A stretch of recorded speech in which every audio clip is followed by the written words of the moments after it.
पुरा कवीणां गणना प्रसंगे कनिष्ठिकाधिष्ठित कालिदासः अद्यापि तत्तुल्य कवेर भावादनामिका सार्थवती बभूव। नमस्कार। कालिदास संस्कृत अकादमी उज्जैन द्वारा आयोजित इस व्याख्यान सत्र में आप सभी का स्वागत है। महाकवि कालिदास विश्व कवि के रूप में प्रतिष्ठित हैं। लगभग 2000 वर्षों के इस लंबे अंतराल के बाद भी उनके जैसा लेखक और कवि हमारे बीच नहीं हुआ है और अभी कोई संभावना भी नहीं प्रतीत होती है। वे नाटकों के रचयिता, महाकाव्यों के रचयिता और खंड काव्यों के रचयिता थे। उनका साहित्य भारत ही नहीं समूचे विश्व में पढ़ा जाता है, सुना जाता है। ऐसे महाकवि कालिदास की इस पावन स्मृति को अक्षुण्ण रखने के लिए, रेखांकित करने के लिए मध्य प्रदेश संस्कृति विभाग द्वारा कालिदास संस्कृत अकादमी की स्थापना की गई और कालिदास संस्कृत अकादमी निरंतर अपने उद्देश्यों की पूर्ति के लिए कृत संकल्पित है। कोरोना संक्रमण के इस काल में भी संस्कृति विभाग अपने दायित्वों को पूरा करने के लिए प्रतिबद्ध है। गमक श्रृंखला के अंतर्गत प्रतिदिन कोई कार्यक्रम संस्कृति विभाग द्वारा प्रसारित किया जाता है। इसी श्रृंखला में कालिदास संस्कृत अकादमी द्वारा आज महाकवि कालिदास के साहित्य पर केंद्रित व्याख्यान संकल्पित है। वरिष्ठ इतिहासविद, संस्कृतिविद, संस्कृतविद और महाराजा विक्रमादित्य शोधपीठ के पूर्व निदेशक डॉक्टर भगवती लाल राजपुरोहित आज कालिदास साहित्य में समाज चित्रण शीर्षक केंद्रित व्याख्यान देंगे। हम उनका स्वागत करते हैं और इस व्याख्यान सत्र की अध्यक्षता के लिए आज हमारे साथ वरिष्ठ संस्कृतिविद, संस्कृतविद, कालिदास साहित्य के अध्येता और खगोलीय ज्योतिष के वरेण्य विद्वान डॉक्टर मोहन गुप्ता जी हैं। वे इस कार्यक्रम की अध्यक्षता करेंगे। मैं इन दोनों विद्वानों के प्रति कालिदास संस्कृत अकादमी की ओर से अभिनंदन करता हूं और जो इस व्याख्यान सत्र में आज हमारे साथ हैं, मैं उन सभी श्रोताओं, दर्शकों का अकादमी की ओर से स्वागत करता हूं। अब मैं आज के व्याख्यान के लिए सादर आमंत्रित करता हूं डॉक्टर भगवती लाल राजपुरोहित को। नमस्कार। महाकवि कालिदास भारत के एक अद्वितीय कवि रहे हैं। सारे जगत में विख्यात उनकी महत्ता सर्वज्ञात है। कालिदास की 7 पुस्तकें आधुनिक विद्वानों की दृष्टि से सर्वमान्य हैं। 2 महाकाव्य, रघुवंश और कुमार संभव, 1 खंडकाव्य मेघदूत और 1 ऋतु काव्य श्रृंगार ऋतु संवार। 3 नाटक हैं, मालिकाग्निमित्र, विक्रमोर्वशीयम और अभिज्ञान शाकुंतल। नाटकों में अभिज्ञान शाकुंतल सबसे श्रेष्ठ माना जाता है और काव्यों में रघुवंश सबसे श्रेष्ठ माना जाता है। इसीलिए रघुकार के नाम पर उनकी प्राचीन काल में प्रसिद्धि रही है।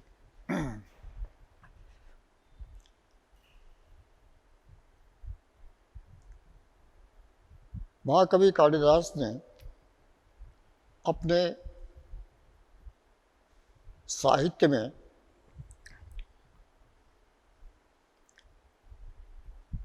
विभिन्न प्रकार के अपने युग को प्रस्तुत करने का प्रयास किया है।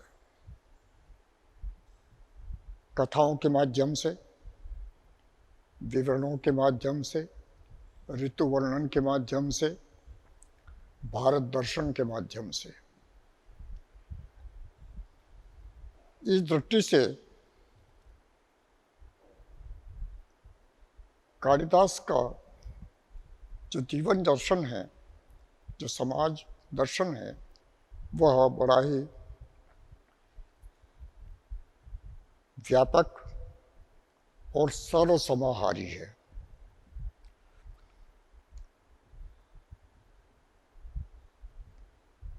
कालिदास ने अपने रघुवंश के आरंभ में जो विवरण दिया है, उससे प्रतीत होता है कि इस देश की जो पौराणिक काल से परंपरा रही है, उस परंपरा को मानते हुए और समाज प्रस्तुत कर रहा है। तदनुसार वह वर्णाश्रम व्यवस्था का पोषक रहा है। 4 वर्ण यानी समूचा समाज, पूरा समाज आ जाता है, और 4 आश्रम यानी पूरा जीवन। तात्पर्य यह कि पूरे समाज का पूरा जीवन एक व्यवस्थित रूप में प्रस्तुत करने का और व्यवस्थित रूप से जीने का उसका निर्देश रहा है। तदनुसार उसका कहना है कि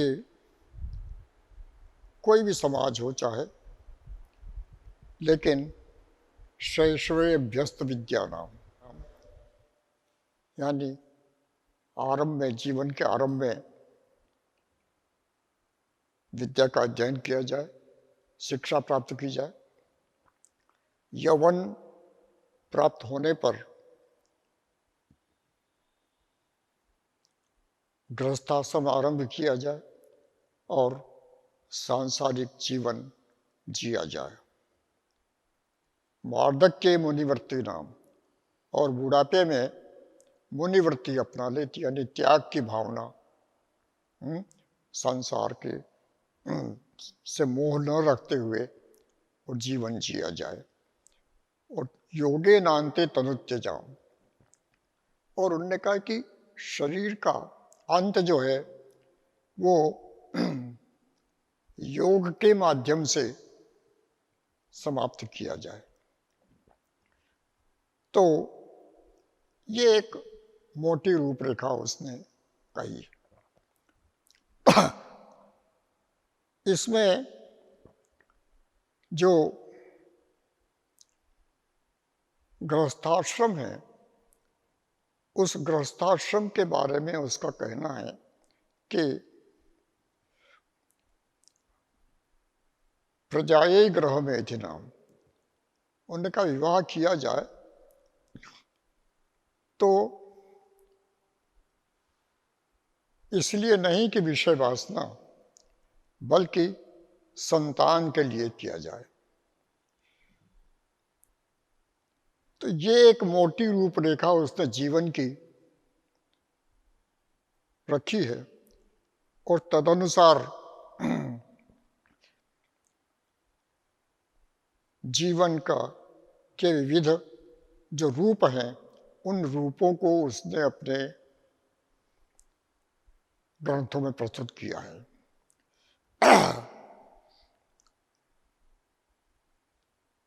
गृहस्थाश्रम सभी आश्रमों का मूल है, आधार है। चाहे ब्रह्मचर्य हो, संन्यास हो, तपस्वी हो, कोई भी हो, वो सब निर्भर है गृहस्थ पर। गृहस्थाश्रम से संतति होती है और संसार चलता है। गृहस्थाश्रम में रह करके गृहस्थी लोग जो है वो उपार्जन करते हैं, धन उपार्जन करते हैं, कृषि करते हैं, उद्योग करते हैं और उससे संसार चलता है। तो इस तरह से गृहस्थाश्रम सभी आश्रमों का मूल है। ये इसलिए उसके लगभग सभी ग्रंथों में गृहस्थाश्रम की कथा है, श्रृंगार की कथा है। बचपन उसमें बहुत कम है, लेकिन जो भी है उसमें उसके संदेश प्राप्त होते हैं।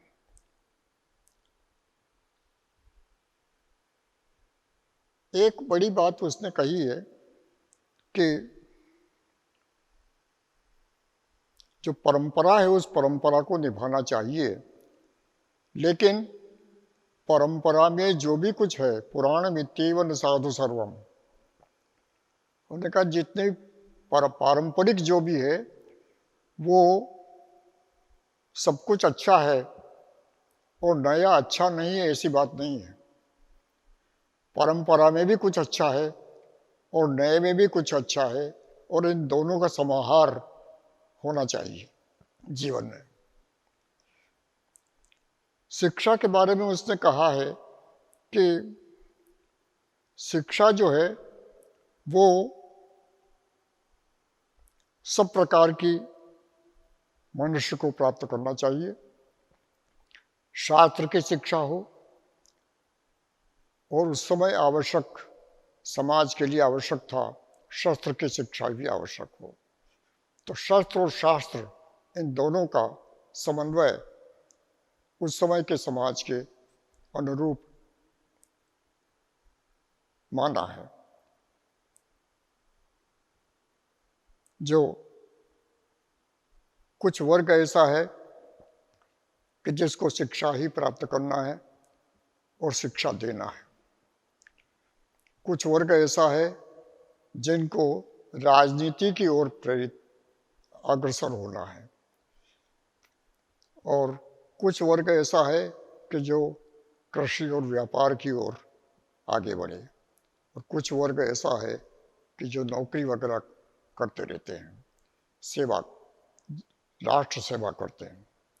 तो सब प्रकार के समाज की मिलकर के एक समग्र समाज बनता है, और उस समग्र समाज से ही देश आगे बढ़ता है।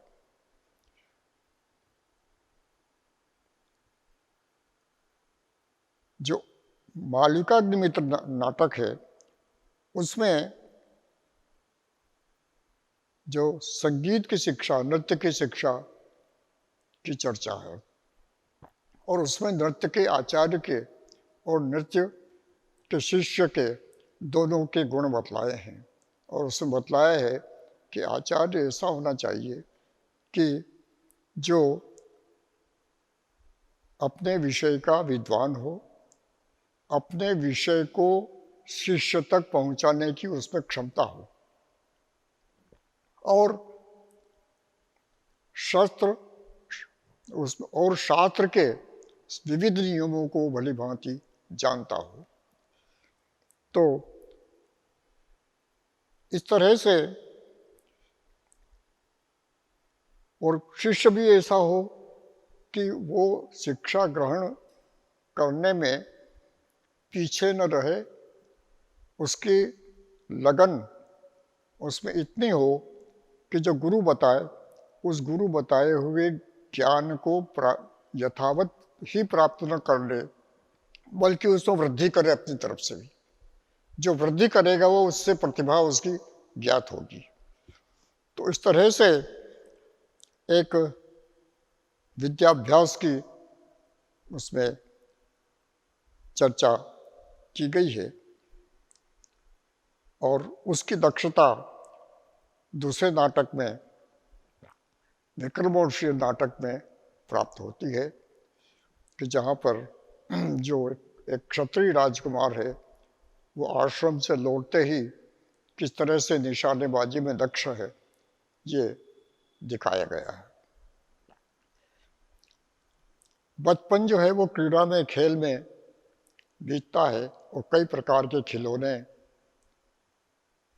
बच्चों के खेल के लिए होते थे। जैसे एक मयूर जो है शाकुंतल नाटक में, अभिज्ञान शाकुंतल नाटक में जो मोर का जो मूर्ति है, प्रतिमा है, खिलौना है, वो भरत प्राप्त करता है और उससे मनोरंजन करता है। तो इस तरह से अलग अलग रूप बताए गए हैं। बड़ों का मनोरंजन होता था उद्यान क्रीड़ा, उद्यान यात्रा यानी पिकनिक, और दूसरा उसमें आखेट। तो आखेट जो क्षत्रियों का एक प्रकार से मनोरंजन था और विद्वानों का मनोरंजन शास्त्र चर्चा। तो सभी जो मतलब आगम, निगम और आगम, वैदिक परंपरा और दूसरी शास्त्रीय परंपरा, इन सब का समन्वय मनुष्य के जीवन में होना चाहिए। जो वृद्धाश्रम है, उस वृद्धाश्रम में जो तपस्वी आश्रम है, तपस्वियों के कई आश्रम उसमें बताए गए हैं। और शाकुंतल में एक आश्रम का पूरा आधा शाकुंतल उस आश्रम का ही विवरण में जाता है और उसमें बताया जाता है कि उसमें एक संयुक्त शिक्षा प्रणाली थी, यानी स्त्रियां भी शिक्षा प्राप्त करती थी और पुरुष भी शिक्षा प्राप्त करते थे। विद्यार्थी भी होते थे, विद्यार्थिनियां भी होती थी, सभी शिक्षा प्राप्त करते थे। और उनको कर्ण जैसे योग्य गुरु जो है वो शिक्षा देते थे और जो कि स्वयं वैदिक परंपरा के महान आचार्य थे।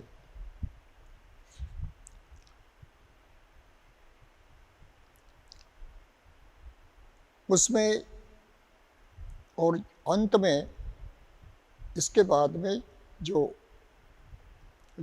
अंत जो है मनुष्य का जीवन योग से बीते,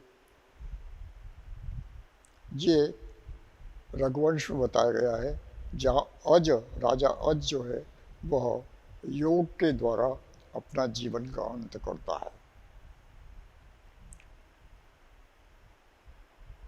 जीवन के अंत के बारे में रघुवंश में कहता है कि जो मृत्यु है वो जीवन का एक स्वाभाविक पड़ाव है और जीवन तो उस मृत्यु का एक विकार है, मतलब एक रूप है उसका, और वो आता जाता रहता है और मृत्यु स्थायी है। मरणम प्रकृति शरीर नाम।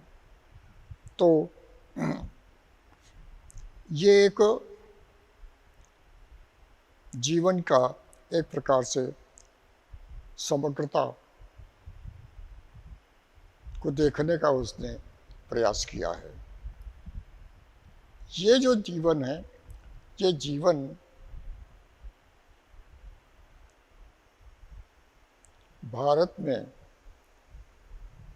विविध वर्णीय रूप है, कई प्रकार का है। तो और वही जो उसकी वही उसकी राष्ट्रीयता है, क्योंकि भूमि पर बसने वाला मनुष्य और उसकी संस्कृति, इन तीनों को मिलाने से राष्ट्र का स्वरूप बनता है। तो भूमि दर्शन जो है और उसके माध्यम से संस्कृति दर्शन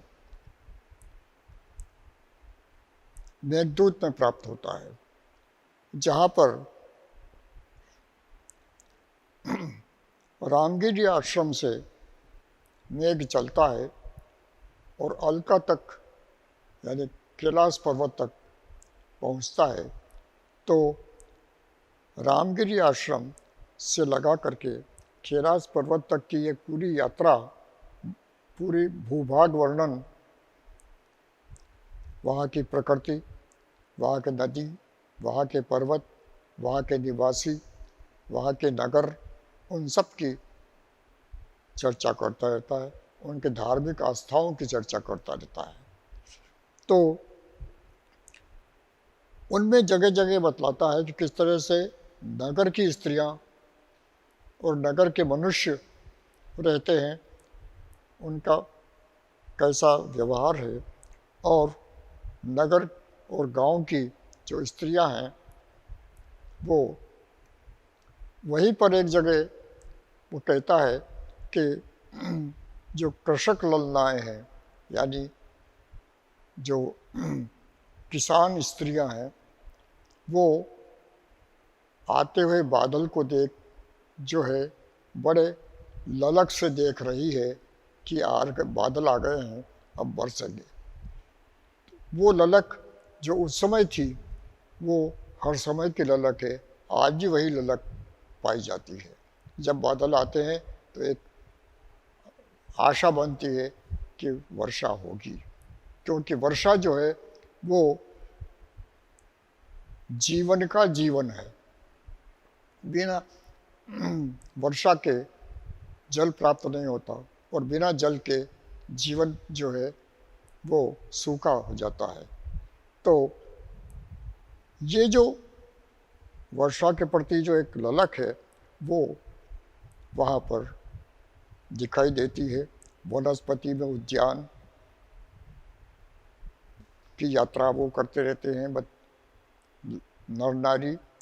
किस तरह से मालिन जो है वो विदिशा में वो फूलों का चयन करती रहती है, किस तरह से वो जो है जो नगर के जो निवासी है वो विलासी जीवन बिताते हैं, ये सब उसमें विस्तार से चर्चा प्राप्त होती है। और रघुवंश में जैसे आता है कि एक लड़की जो है वो उसमें ईख के खेत में, गन्ने के खेत में बैठी हुई गीत गा रही है। विक्रमोर्वशीय में आता है कि एक लड़की जो है वो नदी में बैठी हुई, पहाड़ी, हिमालय की पहाड़ी में बैठी हुई रेत के खिलौने बना रही है। तो इस तरह से अलग अलग जो दृश्य है छोटे छोटे वो यहाँ वहाँ प्राप्त होते रहते हैं। ये जो समाज है, इस समाज के बारे में उसका कहना है कि वो प्रकृति परक समाज है, यानी प्रकृति प्रिय, और इसलिए हमेशा वो पहाड़ों, नदियों, उद्यानों, वृक्षों, लताओं, फूलों में रहता है और उनके प्रति आकर्षण रहता है। ये जो सारा समाज है वह फूलों, जैसे गांव के रहने वाली, आश्रम के रहने वाली जो लड़कियां हैं और मनुष्य हैं, वे पुष्प प्रेम उनका अत्यंत होता है और फूलों के वो अपने गहने बनाती है, फूलों की मालाएं बनाती है। यही नहीं, शाकुंतल में तो यह तक है कि आश्रम में की जो कन्या है उसका विवाह जब होता है, उसकी विदाई जब की जाती है तो आश्रम में क्या मिलेगा? तो पेड़ पौधों से वो वस्त्र प्राप्त करते हैं और पेड़ पौधों के रेशों से बने हुए जो वस्त्र हैं वो वस्त्र पहन करके, जैसे आज भी जो हमारा जो कोसा होता है वो रेशा है, तो इस तरह से पेड़ पौधे के रेशों से या ये जो सिंथेटिक है, ये भी बहुधा जो है बांस वगैरह की गला करके और विविध जो पेड़ पौधे हैं उनका सार का रूपांतर है। तो इस तरह से कई तरह से उन वस्त्रों को प्राप्त करके और शकुंतला को कि वो करते हैं, श्रृंगार करते हैं और उसके बाद में उसकी विदाई होती है।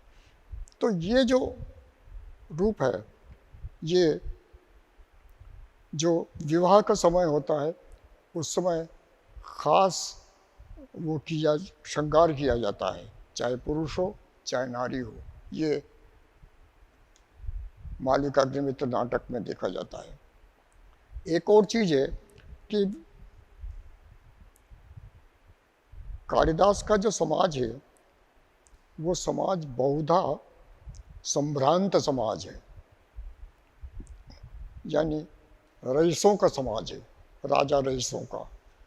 और उसी रूप में जो छोटे वर्ग का समाज है, जो गरीब वर्ग का समाज है, उसकी उसमें चर्चा तो है यहाँ वहाँ छिटपुट, लेकिन कम है।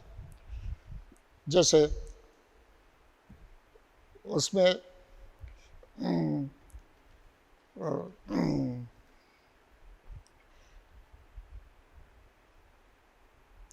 ऋतु संहार में इस तरह का समाज जो है वो व्यापक रूप में प्रस्तुत हुआ है। ऋतु संहार इस दृष्टि से महत्वपूर्ण है कि उसमें ऋतुओं के अनुसार सारा जो वर्ष है वो ऋतुओं में विभाजित है। तो ग्रीष्म, वर्षा, शरद, हेमंत, शिशिर और बसंत, इन 6 ऋतुओं के हिसाब से रहन सहन, किस ऋतु में मनुष्य के ऊपर क्या प्रभाव पड़ता है ऋतु का, ये उसमें वर्णित है। और उसके अनुसार उस मनुष्य का रहन सहन, उसका कपड़े पहनना, उसका खान पान, उसका रहना, ये सब जीवन पद्धति जो है ऋतु के अनुसार बदलती चली जाती है। ये ऋतु संहार से हमें ज्ञात होता है। तो मेघदूत में उसकी भूमि की जो विविधता है, उस विविधता के अनुसार जीवन जीने की पद्धति बताई गई है कि पहाड़ी कैसे रहेंगे, मैदानी कैसे रहेंगे, जंगल के लोग कैसे रहेंगे और उनकी जीवन पद्धति क्या है। तो इस तरह से प्रकृति में रहते हुए प्रकृति से प्रभावित जो समाज है उस समाज को उसमें अभिवर्णित किया गया है। तो उसके नाटकों में उसके वस्त्र, आभूषण, खान पान, जो खान पान है वो भी समय के अनुसार बदल जाता है। दोनों प्रकार के खान पान की उसमें चर्चा है, शाकाहार और मांसाहार। तो दोनों की चर्चा यहाँ वहाँ यथावश्यक प्राप्त होती है। लेकिन मोटे तौर पर जो ब्रह्मचारी, जो विद्यार्थी गण हैं, जो तपस्वी गण हैं, वो सब प्रकृति के ऊपर निर्भर है और प्रकृति में भी फल फूल पे, तो वो प्रायः मांसाहारी नहीं होते हैं। ये जो कुछ लोगों की जीविका हो सकती है मांसाहारी, और जीविकाएं अलग अलग प्रकार की होती है। जैसे व्यापारी की अपनी पद्धति होती है, राजा की अपनी पद्धति होती है और सेवकों की अपनी पद्धति होती है। तो सबकी अपनी अपनी पद्धति है, उस पद्धति के अनुसार रहते हैं। तो इस तरह से सारा जो समाज है वो एक व्यवस्थित समाज जो हमारे परंपरा से चला आ रहा है, उस परंपरा का व्यवस्थित समाज का चित्रण कालिदास ने किया है। कालिदास ने जिस समाज का चित्रण किया है, मोटी रूपरेखा में आज भी वो विद्यमान है। समय के अनुसार हल्का फुल्का परिवर्तन तो हमेशा होता रहता है, लेकिन वो जो पद्धति है, शैशवे अभ्यस्त विद्या नाम, बचपन में पढ़ाई करो, यौवने विशेष नाम, उसके बाद शादी करो, संसार बसाओ, संसार चलाओ, दुनिया में आगे बढ़ो, और उसके बाद में आगे की पीढ़ी को भार सौंप करके और निवृत्ति ले लो। ये जो पद्धति है, ये पद्धति हर हमेशा रहती है, हर समाज में रहती है और हर जगह रहती है। उस सामान्य पद्धति को, जो सर्वमान्य पद्धति है, उस सर्वमान्य पद्धति को कालिदास ने विस्तार से अपने साहित्य में प्रस्तुत किया है। और ये जो समाज है इस तरह का कालिदास का, वो समाज एक प्रकार से आदर्श समाज है। वो आदर्श इसलिए है कि सर्वमान्य है, हर समय के लिए है। तो ऐसे समाज में संस्कारों से युक्त, अपने सदाचार से युक्त यदि हम रहते हैं तो समाज स्वस्थ रहता है, समाज निरोग रहता है और समाज हमेशा प्रगति करता है। धन्यवाद। व्याख्यान के लिए मैं विनम्र कृतज्ञता ज्ञापित करता हूं डॉक्टर भगवती लाल राजपुरोहित जी के प्रति, और सादर आमंत्रित करता हूं अध्यक्षीय उद्बोधन के लिए वरेण्य विद्वान डॉक्टर मोहन गुप्त जी को। चिंताहरम गणेशम हरसिद्धिमातरमशचांजनेयम सपरिकर कोसलेशम प्रणमामि महाकालमीशम। सम्मानीय विद्वज्जन, आपने श्री भगवती राजपुरोहित का वक्तव्य सुना। विषय है महाकवि कालिदास में समाज विज्ञान, सामाजिक दर्शन। समाज विज्ञान एक अपेक्षाकृत नया विषय है। पूर्व में धर्मशास्त्र के अंतर्गत ये विषय आता था, लेकिन पश्चिम के कुछ विद्वानों ने समाजशास्त्र करके नए विषय का आविष्कार किया है और इसलिए सामाजिक दर्शन की बात आती है। जहाँ तक महाकवि कालिदास का संबंध है, वे एक महाकवि हैं और महाकवि जब लिखता है तो यह संभव नहीं कि तत्कालीन समाज का चित्रण उसमें ना हो। महाकवि कालिदास, जैसा कि उनके नाटक मालविका अग्निमित्र से स्पष्ट है, अग्निमित्र के कालीन हैं, काल के हैं। प्रथम या द्वितीय शती ईसा पूर्व का उनको माना जाता है। उन्होंने 2 महाकाव्य, 2 खंडकाव्य और 3 नाटक लिखे हैं। महाकाव्यों में कवि कुछ निश्चित परंपराओं से, नियमों से आबद्ध रहता है, इसलिए समाज के चित्रण का अवसर उस तरह नहीं मिल पाता। नाटकों में अपेक्षाकृत अधिक संभावना रहती है। उनके जो 3 नाटक हैं, विक्रमोर्वशीय, मालविका अग्निमित्र और विज्ञान शाकुंतलम, उनमें अभिज्ञान शाकुंतलम में ही सामाजिक दर्शन की बात स्पष्ट होती है। मालविकाग्निमित्र में तत्कालीन इतिहास का कुछ संक्षेप विवरण हमें प्राप्त होता है, ले जहाँ तक सामाजिक संरचना का सवाल है वो उनके अभिज्ञान शाकुंतलम में ही देखने को मिलता है। जैसा कि सबको ज्ञात है, वह एक सामंती समाज था, राज व्यवस्था थी। दुष्यंत का काल है तो ये मान सकते हैं कि सत्य को काल था, उसी का चित्रण कालिदास ने किया होगा। सामंती समाज व्यवस्था में जो गुण और अवगुण होते हैं, सबका दिग्दर्शन महाकवि कालिदास ने किया है। महाकवि कालिदास की विशेषता यह है, और ये सभी बड़े कवियों की विशेषता रहती है, कि वे अपने नायक के नायकत्व को बचाते हुए भी तत्कालीन सामाजिक सत्य है उसको उद्घाटित कर देते हैं। उदाहरण के जैसे गोस्वामी तुलसीदास जी ने दशरथ का चित्रण किया है। वाल्मीकि रामायण या अन्य रामायणों में स्पष्ट है कि दशरथ कामी थे। गोस्वामी जी ने उसका चित्रण किया है, लेकिन उसकी रक्षा भी की है। उसी प्रकार महाकवि कालिदास ने दुष्यंत के चरित्र की रक्षा करते हुए तत्कालीन समाज की जो कमियां हैं उनका उल्लेख किया है, और उसका विवरण आपको मुख्य कथानक से प्राप्त नहीं होता है।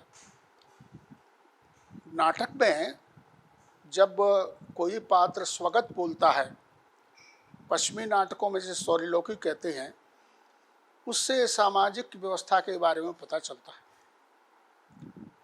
यह बात ठीक है कि राज व्यवस्था होने से समाज में शांति रहती थी, अपराध नहीं होते थे, लोग बहुधा सच्चरित्र हुआ करते थे।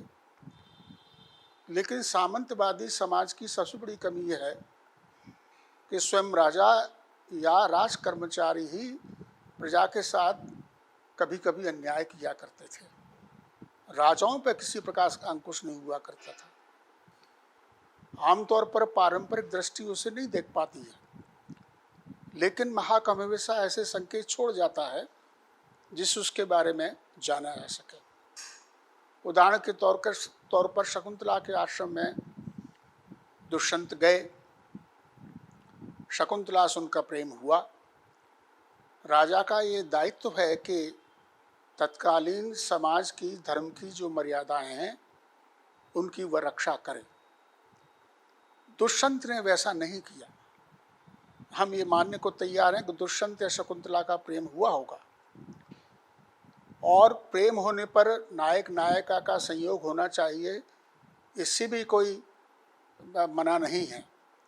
किंतु स्वयं राजा होते हुए उनका दायित्व था कि वे कर्ण के आने तक प्रतीक्षा करते, और कर्ण की अनुमति से विवाह कर शकुंतला से विवाह करके और तब उससे संयोग किया जाता।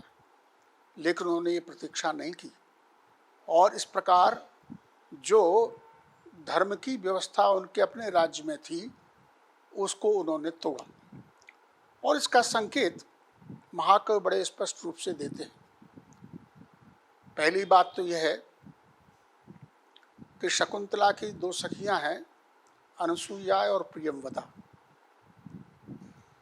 प्रियंवदा अनुसुईया ने आशंका व्यक्त की थी कि राजा बहुवल्लभा राजानः, राजा के बहुत सी स्त्रियां होती हैं, मेरी सखी के साथ किसी प्रकार का अन्याय नहीं होना चाहिए। तो बड़े जैसी राजाओं के रहते कि परिग्रह भवत्वेपि द्वे प्रतिष्ठे कुलस्य में समुद्र वसना चोरवी सखी च युवयोरियम, दो ही मेरे लिए प्रिय रहेंगे, या तो ये पृथ्वी या आपकी ये सखी। उसने प्रतिज्ञा तो की, लेकिन हुआ क्या? महाकवि कालिदास ने दुष्यंत का चरित्र बचाने के लिए दुर्वासा के शाप की व्यवस्था की है। ये बात सही है। मूल महाभारत के कथानक में दुर्वासा का शाप नहीं है, लेकिन एक बात ख्याल रखने की होती है, शाप उसी को लगता है जिसमें शाप की संभावना बनी रहती है। देखिए, सरस्वती कैकेयी की बुद्धि को फेर सकी, वह सुमित्रा की या भरत की बुद्धि को नहीं फेर सकती थी, क्यों? कैकेयी में ये संभावना थी। ये भी बड़ी चिंतित बात है। अपराध तो किया शकुंतला ने, तो विचिंत्यंती यमन मानसा तपोधनम वेद सिनेमाम उपस्थितम, तुम जिसको सोच रही हो वह तुम्हें भूल जाएगा, बड़ी विचित्र बात है, अपराध कर रही है शकुंतला और शाप मिल रहा है दुष्यंत को। अगर मान लीजिए वो ये कहती कि जिसका तुम चिंतन कर रही हो वो उसे तुम भूल जाओगी तो बात ही अलग हो जाती। स्पष्ट संकेत देना चाहते हैं कि महाराजा दुष्यंत के आचरण में कमी है और इसलिए अनसुईया ने कहा कि राज्यां अनार्यमाचरितम, राजा ने हमारे सखी के साथ अनार्य आचरण किया है। राजा दुष्यंत गंधर्व विवाह की बात तो करता है, लेकिन गंधर्व विवाह हुआ या नहीं हुआ यह स्पष्ट नहीं होता। एक और बात है, दुष्यंत कर्ण से आने से पहले आश्रम से भाग जाना चाहता है और इसलिए जब शाम का समय हुआ तो ये घोषणा होती है कि सायंतने सवन कर्मण संप्रवृत्ते वेदीम हुताशनवतीम परितः प्रवृत्ता प्रसिद्धा। आसपास राक्षस आए हुए हैं और इसके बाद राजा निकल कर चला जाता है। अब एक राजा के तौर पर राजा का ये दायित्व था कि जिस आश्रम में जा रहा है वहाँ अपनी सेना रखता और आश्रम की रक्षा की व्यवस्था करता। आश्रम के आसपास राक्षस कैसे आ रहे हैं, ये राजा की अपनी कमी है। मेरा अपना मानना है कि आश्रम से अपने आप को छुड़ाने के लिए ये उद्घोषणा करवाई और राजा वहाँ से निकल दिया। कुल 4 दिन राजा अनुमान के तौर पर आश्रम में रहा और इस बीच उसने शकुंतला से सहवास भी किया, वो गर्भवती भी हुई। जब उसने कहा कि भाई मुझे लेने के लिए आप कब भिजवाओगे, तो उसने प्रतिज्ञा की कि तुम्हारी अंगूठी में जितने अंक हैं उतने दिवस के बाद में भिजवा दूंगा। लेकिन राजा ने कुछ नहीं भिजवाया। अब शाप की व्यवस्था तो है, लेकिन राजा की ये आदत है और राजाओं को उस समय आदत हुआ करती थी। जैसा मैं कहता हूँ महाकवि कालिदास के सारे नायक धीर ललित ही हैं। कुछ लोग दुष्यंत को धीरोदात्त मानते हैं, लेकिन मैं धीरोदात्त नहीं मानता। उदात्त क्या है? आज दुष्यंत के किसी युवा पुत्र ने ये बात की होती तो अलग बात थी। दुष्यंत स्वयं राजा है, स्वयं ऊपर उसके ऊपर धर्म की स्थापना मर्यादा रखने का दायित्व है। उसने ऐसा किया और इसके बाद महर्षि कण्व वापस आते हैं। महर्षि अगर राजा निर्भय है और ये मानता है कि उसका कदम सर्वथा नीति सम्मत है, तो उसे कण्व के आने तक रुकना चाहिए था और कण्व की अनुमति से उससे विवाह करना चाहिए था। बात है कि राजा के चरित्र की जो कमजोरी है वो स्पष्ट यहाँ होती है। ये राजाओं का ऐसे ही व्यवहार होता था। ये आश्रम में जाते थे, दुष्यंत के माध्यम से तत्कालीन समाज व्यवस्था के बारे में महाकवि कालिदास कह रहे हैं और इस प्रकार का आचरण करके भाग जाते थे, भूल जाते थे। महर्षि कर्ण वापस आते हैं, उनको अग्नि के को वाणी होती, उससे पता चलता है कि शकुंतला गर्भवती है। उनके चलो ठीक है, राजा से प्रेम हुआ है, लड़की को विवाह तो कर नहीं था, कोई बड़ी बात नहीं है, मैं विदाई करे देता हूँ। और वो विदाई की व्यवस्था करते हैं। लेकिन कण्व बहुत व्याकुल होते हैं। उनकी व्याकुलता के पीछे केवल शकुंतला का विरह नहीं है, उनको ये आभास भी है कहीं न कहीं ये मेरी असफलता है कि मेरी संतान ने इस प्रकार मेरी अनुमति के ऐसा कदाचरण किया। तो वही क्लव्यम ममति तादृबीदृश महो स्नेहादरण्युकस पीड्यन्ते ग्रहणो कथम न तनया विश्लेष दुःखिर्न वही। विकलता का एक ये भी कारण है। वो अपने 2 शिष्यों के साथ शकुंतला को राजा के पास भेज देते हैं और वहाँ जैसा कथा राजा शकुंतला को पहचानने से मना कर देता है। इस समय शार्ङ्गरभ और शारद्वत जो बात कहते हैं वो तत्कालीन समाज में बड़ी तीखी टिप्पणी।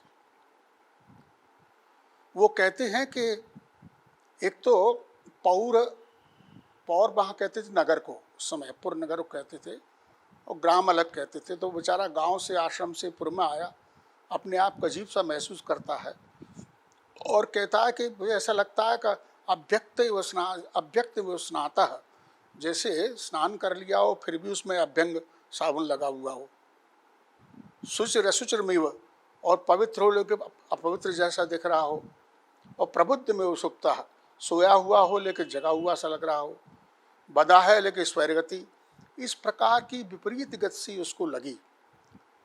लेकिन उन्होंने राजा से निवेदन किया। राजा ने कह दिया कि भाई मैंने तो उससे विवाह नहीं किया। शाप के कारण दर्शक को लगता है कि इसमें दुष्यंत का कोई दोष नहीं है।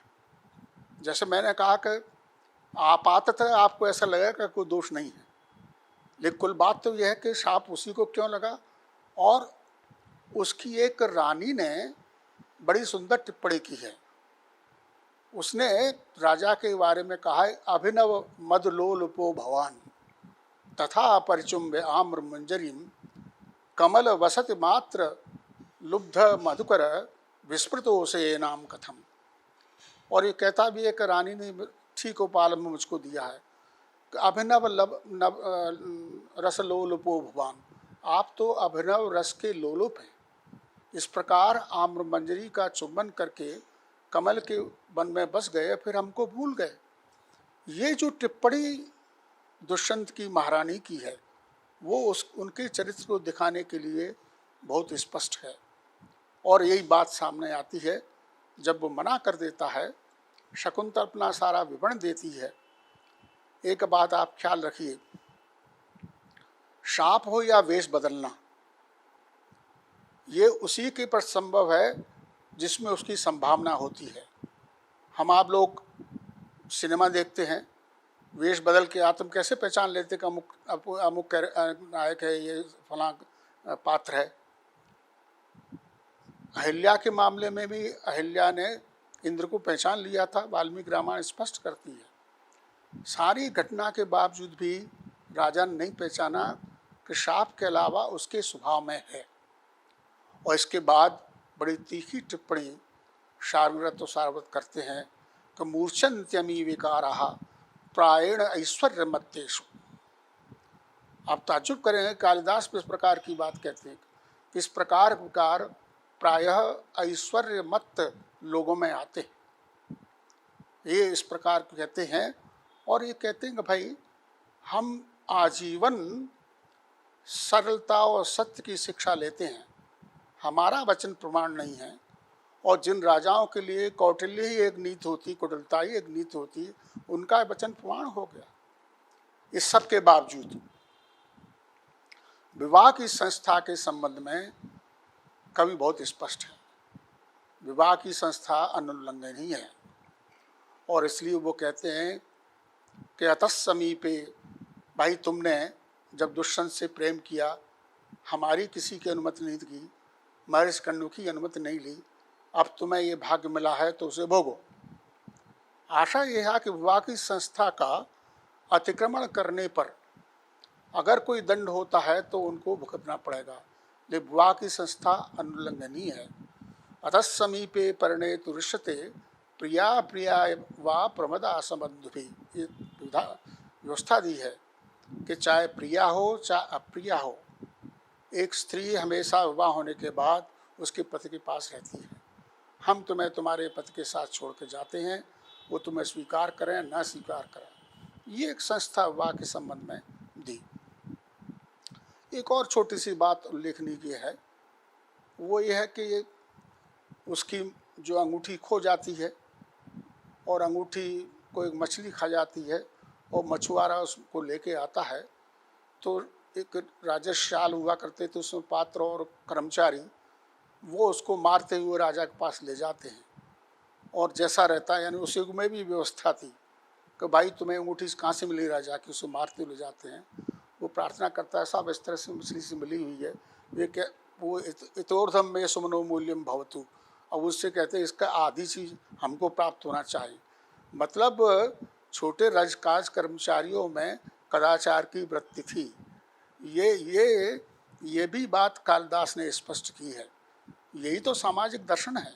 लोग धीरोदात्त नायक या शकुंतला का प्रेम ये तो सब कहते हैं, लेकिन सूक्ष्म संकेत कालिदास ने क्या दिया है वही समाज दर्शन की बात होती है। आशय यह है कि यद्यप वह आदर्श समाज था, सतयुग का समाज था, लोग सदाचारी थे, लेकिन जैसे कि एक सामंतवादी व्यवस्था में हुआ करता है, उसके दोष यही है कि इस स्थिति में राजा या राज कर्मचारी प्रजा के साथ कभी अनार्य व्यवहार करते हैं। वैसा महाराजा दुष्यंत और शकुंतला के समय में भी हुआ। इसका एक सूक्ष्म संकेत महाकवि कालिदास ने दिया है। चूँकि वे महाकवि थे, इसलिए किसी सत्य को छुपा नहीं सकते थे, और यही दर्शन व्यवस्था उनकी है। सामान्य तौर पर वर्णाश्रम व्यवस्था जैसी थी, लोग 4 वर्णों और आश्रम के अनुसार ही अपना जीवन यापन किया करते थे। इस धर्म व्यवस्था में यदि कहीं कोई अत्याचार होता था तो राजा या राज कर्मचारियों के द्वारा ही होता था।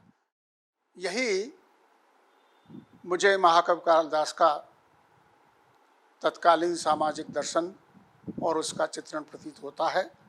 जैसा मैंने पूर्व में भी कहा कि नाटक का या महाकाव्य का जो मुख्य कथानक है, उससे इन बातों का संकेत प्राप्त करना कठिन होता है, लेकिन नाटक में बीच में विष्कंभक होते हैं, प्रवेशक होते हैं, अपटिक्षेपेण होते हैं। पुराने जो पश्चिम के नाटक उनमें सोलिलोक्विज हुए थे, उसके माध्यम से समाज की वास्तविक स्थिति का पता चलता है, और वही कालिदास ने भी किया है। इस संकेत देते हुए अपने समाज का चित्रण भी किया है और उस दर्शन को, सामाजिक दर्शन को भी स्पष्ट किया है। नमस्कार। अभी आपने कालिदास का समाज चित्रण इस विषय पर मुख्य वक्ता के रूप में उज्जैन के वरिष्ठ इतिहासविद एवं पुराविद डॉक्टर भगवती लाल राजपुरोहित जी को सुना। साथ ही इस कार्यक्रम की अध्यक्षता कर रहे उज्जैन के संस्कृत के वरिष्ठ विद्वान डॉक्टर मोहन गुप्त जी को भी सुना। दोनों गुरुजनों के प्रति मैं कृतज्ञता ज्ञापित करती हूँ एवं समस्त श्रुति श्रोताओं के प्रति मैं आभार व्यक्त करती हूँ।